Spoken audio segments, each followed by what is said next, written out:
Madame le maire qui est venue représenter Thiès Est, ça donne encore une fois de plus un cachet extrêmement important par rapport à notre volonté de rester et de devenir une école au service du développement local.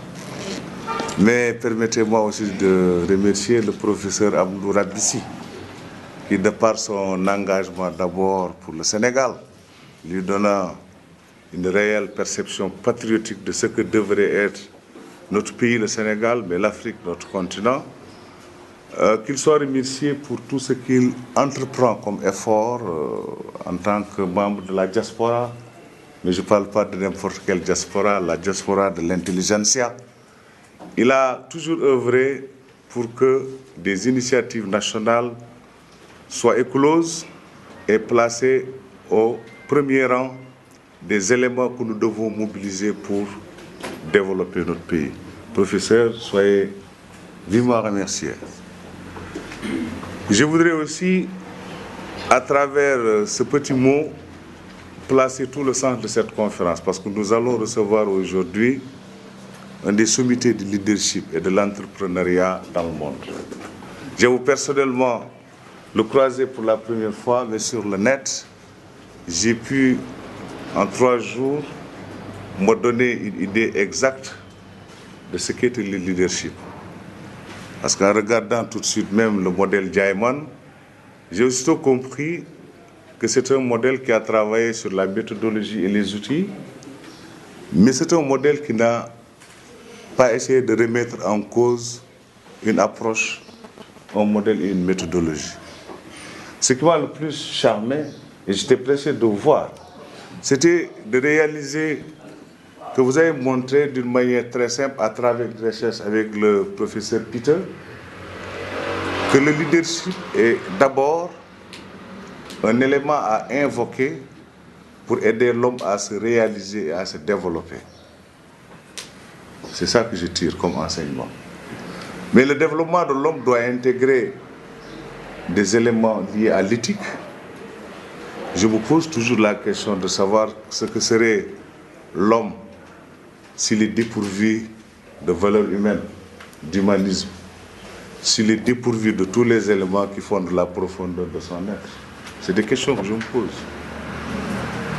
J'ai aussi, à travers le modèle, compris qu'un homme sans vision est certainement un homme qui n'aura jamais la possibilité d'évoluer, mais de faire évoluer les choses, de faire évoluer les organisations, c'est important.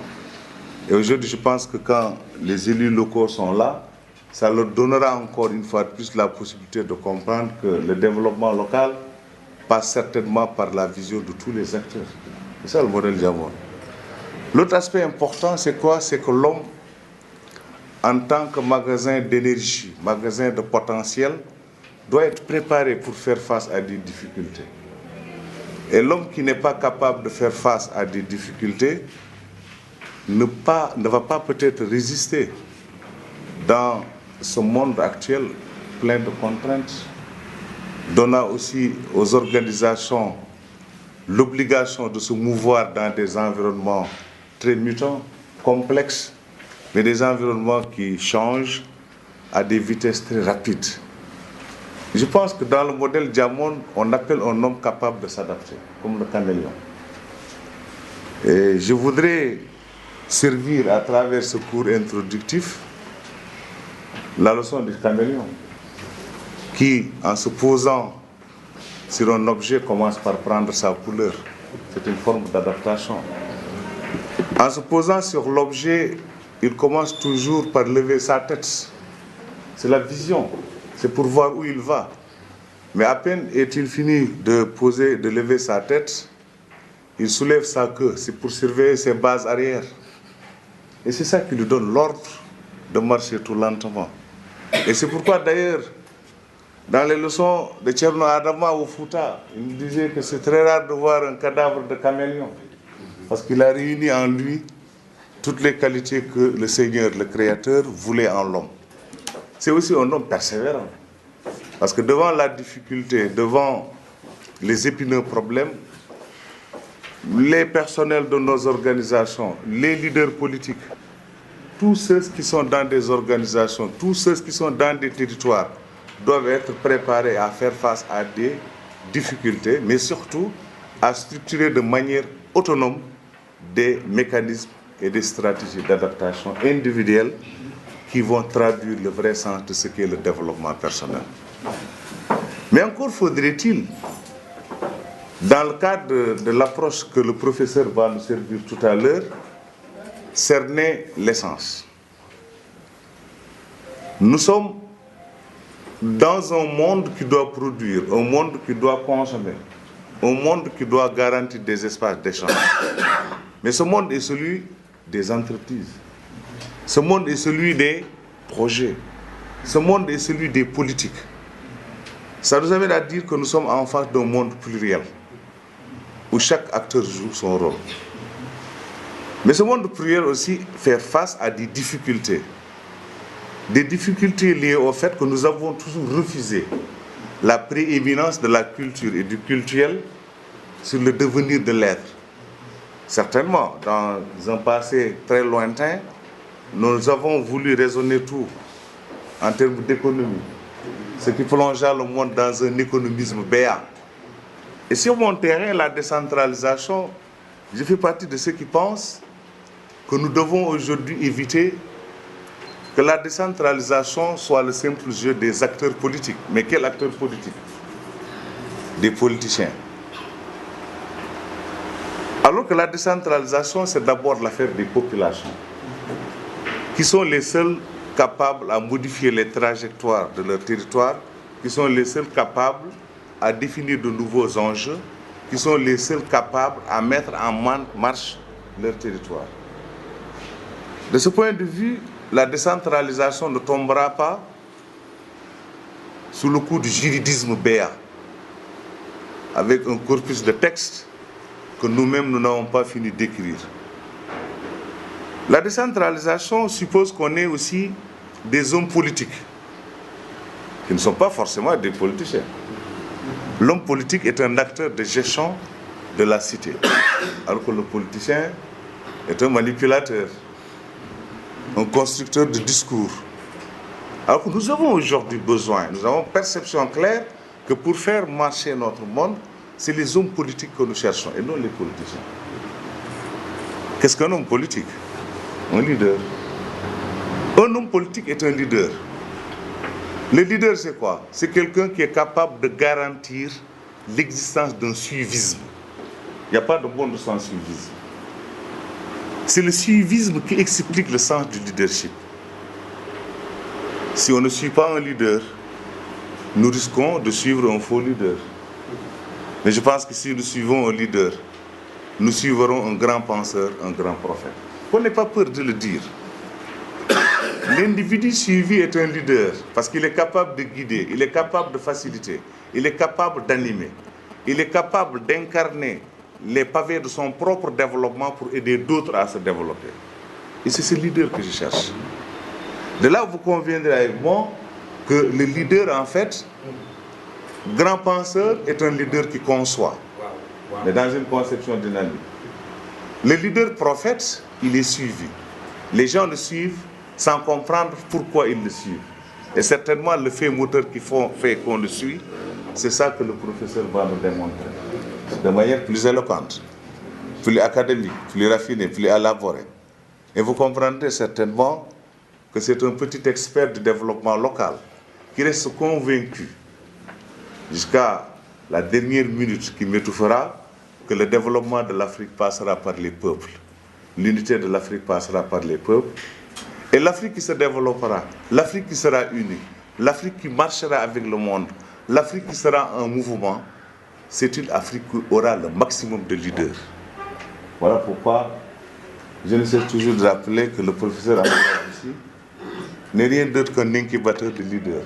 Moi-même, me réclamant de son école, malgré sa jeunesse. Mais peut-être ce qui a fait qu'on a eu des points de convergence, nous avons tous été nourris par le terreau du même royaume d'enfance, à côté du Dan Mayo. C'est ça en fait qui fait qu'aujourd'hui, nous sommes très contents.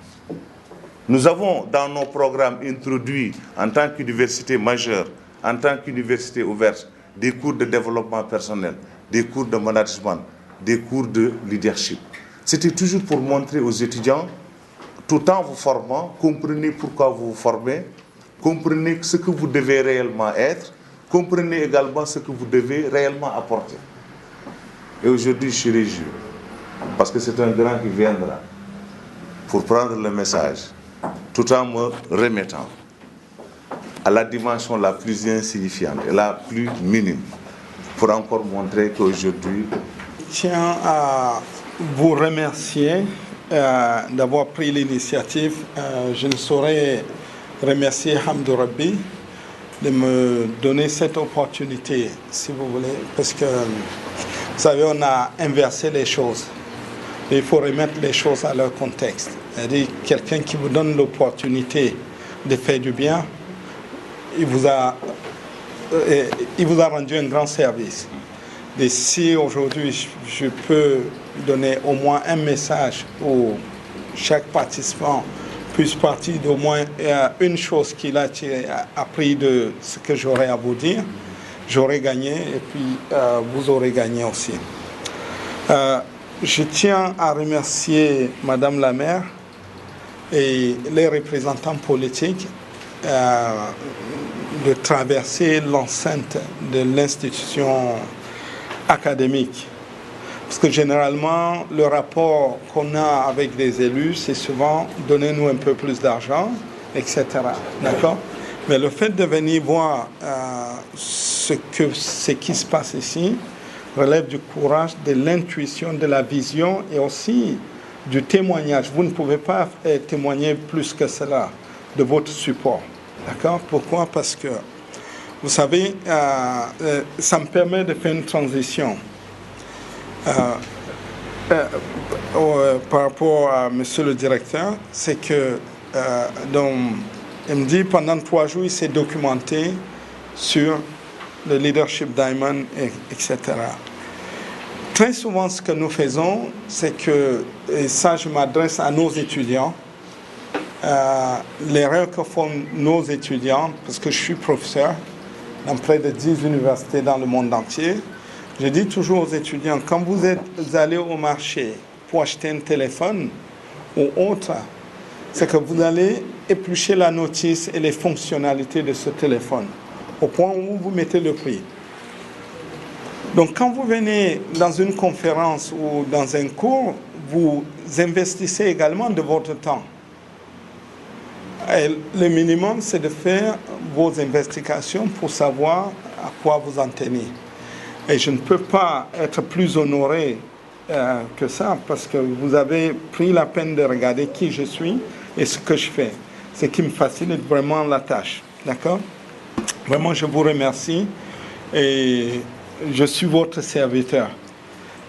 Également, votre élève, parce que vous avez vu, pendant votre discours, j'ai pris des notes. C'est parce que j'ai appris des choses dans ce que vous disiez. D'accord ? Et vu que nous sommes dans une institution du savoir, le savoir commence d'abord par l'humilité. Et aussi, il y a ce côté arrogance aussi. C'est-à-dire, le savoir a les 2 éléments. C'est-à-dire, d'un côté, je vais vers vous parce que vous êtes fort, expert dans telle matière. Mais aussi, je viens vers vous avec cette humilité. Parce que plus on sait, plus on gagne en humilité. D'accord ? Je donnerai des références plus tard. Alors, avant de tomber dans le but du sujet, malheureusement, j'avais prévu de projeter quelques images, mais bon, vu qu'on n'a pas au niveau logistique, on va se débrouiller autrement. D'accord ? Alors, premier point, au niveau local. C'est-à-dire, moi, j'aime bien le mot, d'accord ? C'est-à-dire, la devise et la vision, c'est contribuer à l'épanouissement de chaque Africain en l'accompagnant dans sa volonté de se transformer en acteur constructeur, œuvrant dans son milieu, pour préserver son espace et ses ressources.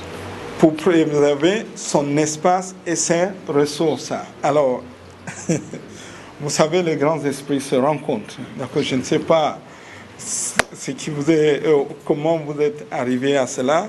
C'est que lorsque je faisais mon PhD il y a quelques années avec le professeur Kostenbaum, nous avons redéfini l'éducation. Et voilà, je vais vous lire exactement ce que nous appelons, dans notre philosophie à Éclé, c'est que je lis en anglais et je le traduis, d'accord?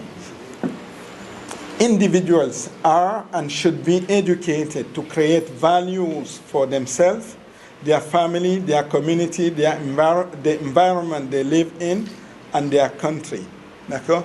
C'est-à-dire les individus doivent être éduqués pour créer de la valeur, d'abord pour eux-mêmes, pour leur famille, pour l'environnement, leur localité et pour l'humanité. D'accord? Il y a une notion également que j'ai retenue qui s'appelle globalisation. D'accord? C'est-à-dire global, c'est-à-dire c'est global et local en même temps. D'accord? Et pendant les années 2000, nous avons beaucoup parlé de think globally and act locally, or think locally for global impact. D'accord? C'est-à-dire aujourd'hui, le monde se rétrécit. D'accord? Même si vous réclamez votre droit d'être local, vous êtes local et mondial aussi. D'accord? Donc vous ne pouvez pas vous affranchir de cet aspect mondial. Donc voilà, ceci pour l'introduction de mathématiques. Vous savez, quand on a une diversité comme celle-là et que nous avons 30 minutes ou 45 minutes, quelle est la durée de mon séminaire? À votre conférence. D'accord.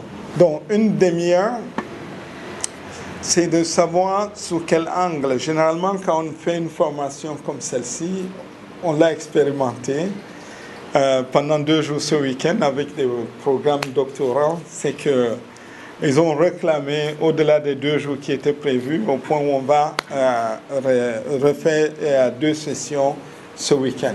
D'accord? Donc, je vais vous donner simplement quelques notions, d'accord, sur cette approche Leadership Diamond. Alors, l'approche Leadership Diamond qui a été fondée il y a de cela plus de 50 ans par le professeur Peter Kostenbaum, qui à des moments pour, si vous voulez, qui n'est pas connu peut-être du grand public, parce que ce fut un travail qui a été souvent réservé à une classe de leaders un peu plus élevée. Il a travaillé avec Abraham Maslow, si vous connaissez la pyramide de Maslow, donc il a travaillé avec Abraham Maslow. Il a 86 ans aujourd'hui. Donc il y a de cela 12 ans, j'étais professeur à l'Université de Washington à Seattle. J'avais organisé une conférence. Il était l'attraction. Vous savez, quand on organise une conférence internationale, on a toujours le keynote speaker. Et donc, l'idée, c'était de dire, voilà, toute personne qui s'inscrit à cette conférence pourra avoir 15 minutes de temps personnel avec Peter. Et effectivement, on a eu beaucoup de monde. D'accord? Et voilà, en tant que directeur de la conférence, et au vu de son âge, j'ai dit à mon staff, je m'occupe de lui. D'accord? Vous vous occupez des autres invités, mais je ne leur faisais pas confiance. C'est à l'époque qu'il devait avoir 72, 73 ans. D'accord? Et il a remarqué que j'avais accès à lui et je ne demandais rien. Tout ce qui m'importait, c'est qu'il se porte bien. D'accord? Et c'est très important ce que je suis en train de vous dire. D'accord? Ce qui m'importait, c'est vraiment qu'il se porte bien. C'est qu'il y a une des devises sénégalaises ici, là. L'invité, on s'occupe de l'invité. D'accord? C'est-à-dire, on va tout faire, mais pourvu que l'invité se sente à l'aise. D'accord? Et il m'a interpellé quelques jours plus tard et dit, what can I do for you? Qu'est-ce que je peux faire pour toi? Je lui dis, nothing. Rien. Tout ce que je veux, est-ce que tu vas bien? Il me dit, oui, je vais bien. Le lendemain, il m'interpelle. Tu as besoin de quelque chose? J'ai dit, j'ai besoin de rien. Tant que tu vas bien, tout va bien pour moi.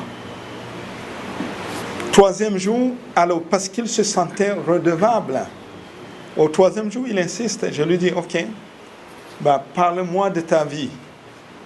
Et il m'a parlé de sa vie depuis la Deuxième Guerre mondiale, quand il était petit, etc. Et j'ai beaucoup apprécié et j'ai beaucoup appris. Et je suis reparti. Le lendemain, il revient, il me dit, qu'est-ce que tu veux? Je dis, parle-moi de ta vie.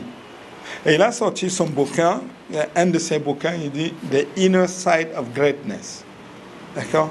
Et il me l'a donné. Il me dit, toi, tu as quelque chose, mais j'ai du mal à percer ce mystère. Ok? Et au fait, qu'est-ce qui s'est passé? C'est que souvent, nous avons ce complexe d'infériorité face au modernisme.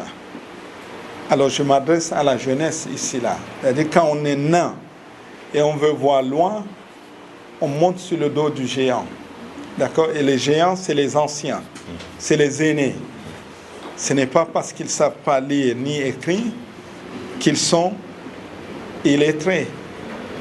Ne confondez pas illettrisme et analphabétisme. D'accord? Aujourd'hui, pour ce qui est de la culture locale de Thiès, je suis un illettré. D'accord? Et pourtant, je sais lire et écrire. Je ne suis pas lettré dans la culture locale. D'accord? Donc, si vous voulez, cette jeunesse, ce que j'ai appris, les valeurs que j'ai apprises de ma tendre enfance, c'est ces valeurs qui font que je suis là pour vous parler du leadership diamond. Je vais vous les donner. La première valeur, c'est le contentement. C'est-à-dire, on nous apprend, dès le bas âge, à apprendre à se contenter de notre niveau, de ce que nous avons. Alors, pour ceux qui sont familiers avec les versets coraniques, je vais pousser les choses. Allah subhanahu wa ta'ala nous dit, Bada a'udhu billahi minash shaitanir rajim, wa la in shakartumu la azidannakum. C'est-à-dire, plus vous dites merci, plus il vous donne. Parce que dans la vie de l'individu, il y a un élément qui est intangible. D'accord? Il y a ce qui relève de l'ordre du rationnel et ce qui relève de l'ordre de l'irrationnel. D'accord? Et nous, si vous voulez, pour les musulmans, on va se sourcer dans le Coran. Pour les chrétiens, on va se ressourcer dans la Bible. Pour les juifs, on va se ressourcer dans la Torah. N'est-ce pas? Mais ceci dit, il y a un élément spirituel qui est intangible, si vous voulez. Très jeune en Afrique, c'est comme... La fois dernière, notre ami a fait des remarques, mais je voulais quand même relativiser. Et, à mon avis, de plus en plus, on veut trop confier, ou bien donner beaucoup même d'importance, entre guillemets, à la population à la base. C'est vrai, il faut les associer, mais moi, je m'inquiète tout le temps de leur niveau même de compréhension des enjeux. Est-ce que vous le prenez vraiment en compte? Parce que la fois dernière, ils sont passés, je n'ai pas eu l'occasion de m'exprimer. L'idée, ce que j'essaie de dire, c'est quoi? Quelque part, on nous dit qu'il faut commencer par des exemples qui marchent et inviter les autres peut-être à changer de comportement. Est-ce qu'il faut toujours les suivre dans leur logique? Ou bien l'idée derrière, peut-être que j'ai mal compris, qu'il faut peut-être les expliquer, les impliquer au début du poste pour qu'ils comprennent les enjeux et qu'ils adhèrent. Parce que je pense que le plus important aujourd'hui, l'idée c'est au niveau plutôt de l'adhésion d'abord, pour qu'il y ait une grande implication de tout un chacun. Maintenant, sur le conférencier, je voulais peut-être avoir des éléments de réponse sur le leadership, notamment lorsqu'on est dans une situation très compliquée. Est-ce qu'il n'y a pas des leaders qui ont moins de difficultés que d'autres? Est-ce qu'il n'y a pas des classements selon les zones géographiques, selon le niveau de la culture, où il y a beaucoup de réticences, ainsi de suite? Ou bien ici, le leadership, c'est plutôt au niveau même de l'individu, tout simplement. C'est lui qui forge sa personnalité, qui essaie d'être en phase avec son environnement. Est-ce que c'est un combat personnel ou bien c'est plutôt un combat pour un groupe ou pour une société? Voilà, pour ne pas monopoliser la parole. En tout cas, j'ai beaucoup appris, j'ai pris note sur tout ce que vous avez dit. Et, en tout cas, merci beaucoup. Merci. D'accord. Alors, si vous voulez, dans l'approche leadership que nous enseignons, c'est qu'on met toujours l'humain au centre. D'accord? D'accord. Donc, si je prends votre question, est-ce que le leadership n'est pas plus facile d'accord? Si vous voulez, en fonction des enjeux, il n'y a aucune approche, aucun exercice de leadership qui est facile. D'accord? Il n'y a aucun exercice de leadership qui est facile. C'est-à-dire, le leader, c'est celui-là qui va vers un point où les choses ne vont pas comme ils doivent aller, vers un point d'amélioration. Dans notre approche, ce que nous disons, c'est, vous savez, quand vous voulez changer des choses et que vous souhaitez que tout soit facile, vous vous êtes trompé. Échec à l'organisation, oubliez, arrêtez.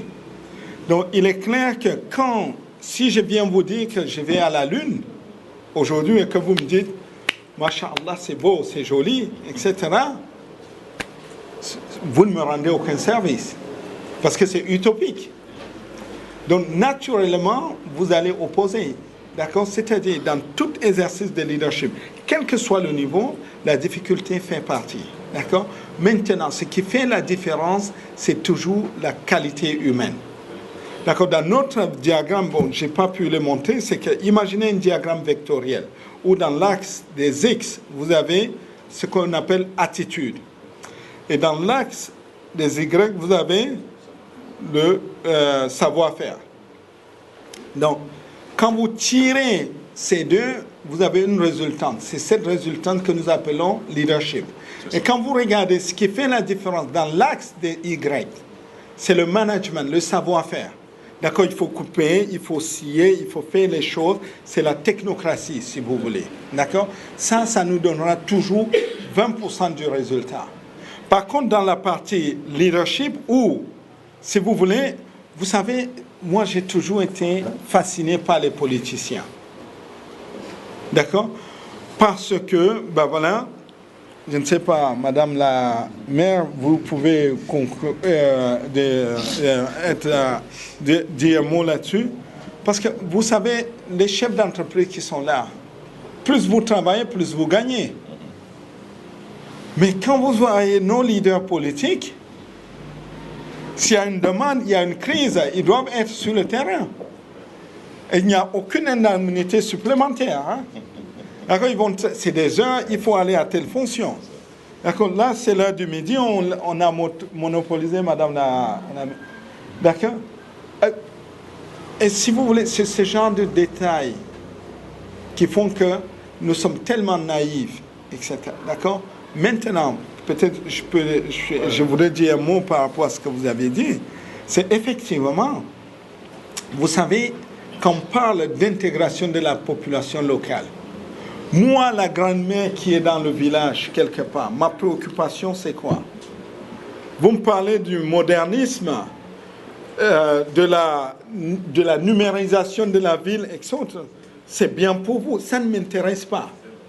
D'accord? Tant que vous n'avez pas préparé ces middle managers, c'est-à-dire ces change agents, qui vont pouvoir le transcrire avec le langage local, de manière à ce qu'elles comprennent que, effectivement, le fait de numériser la ville va faire que ton petit-fils, qui est allé à l'école, il va pouvoir trouver un emploi localement et se marier localement et pouvoir venir te rendre visite régulièrement. Il ne va pas faire l'exode rural à Dakar. Là, il comprend tout de suite, il va dire, ah oui, bravo la mondialisation. Mais tant qu'on n'a pas fait cela, tant qu'on viendra dire, ben, il faut numériser la ville, c'est bon pour tout le monde. Je vous donne un exemple que j'ai utilisé pendant des années en France et aux États-Unis. Comme étude de cas, ça se passait à Guédiawaye. J'étais directeur, dans ma première carrière, j'étais directeur d'un centre de santé à Grande-Sainte. Et la ville de Grande-Synthe est ville jumelle avec la ville de Guédiawaye. Au fait, quand on a regardé la promiscuité à l'époque, Guédiawaye faisait 400 000 habitants. D'accord, c'est pour vous dire que ça date. On regarde le taux de mortalité infantile. Il était très élevé.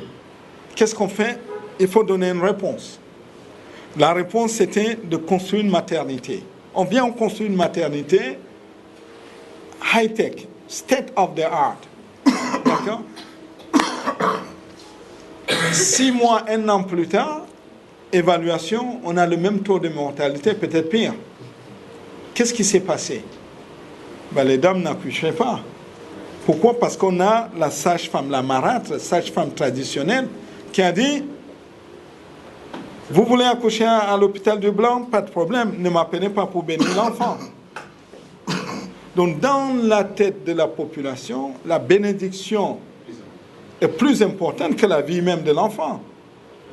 D'accord? Donc, si vous voulez qu'on parle d'intégration, c'est-à-dire, ce n'est plus un luxe.